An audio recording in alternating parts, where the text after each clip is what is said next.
Sana ay naiintindihan mo, Mitena, na ang lahat ng ito ay para sa kapakanan at kaligtasan ng buong Encantadia. Batid ko na hindi madaling patawarin ang aking mga pagkakasala. Ngunit hindi ko akalain na kay tigas pala ng mga puso ng mga sangre.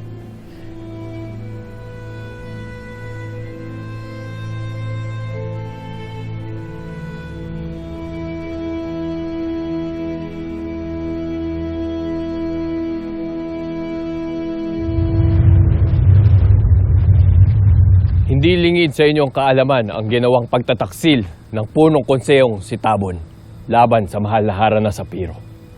Inyong pagmasdan ang kanyang wangis.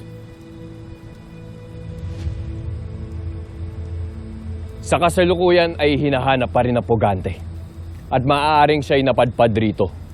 At kung sino man ang makakaalam o makakakita sa kanya, ay wag na wag siyang itatago. Bagkus ay pagbigay alam at ipahuli ka agad sa mga kawal.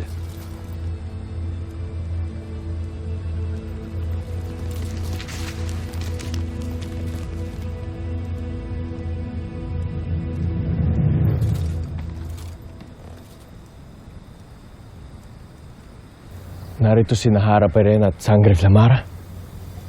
Nasaan sila?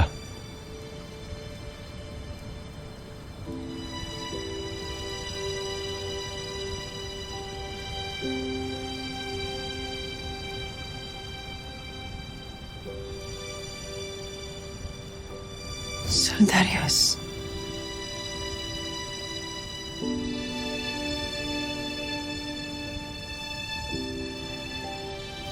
Narito ka na nga muli, Sangre Flamara.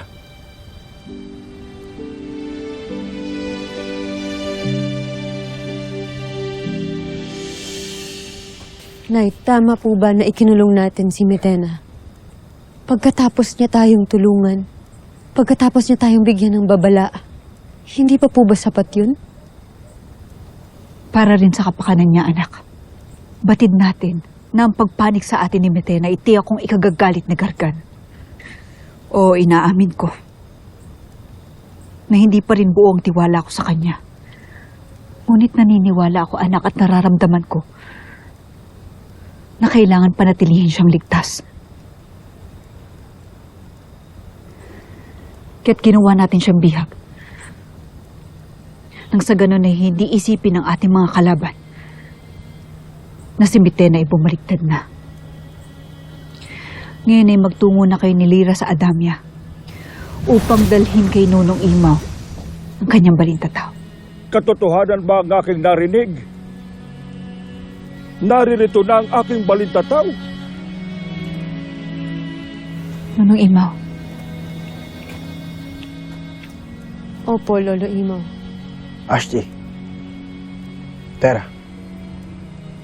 Abisala Esma Batalumang Kasopeya, naway maibigay sa atin ang kalamang ating hinahangad. At naway magkaroon na rin tayo ng kasagutan kung paano mawawasak ang itim na brilyante.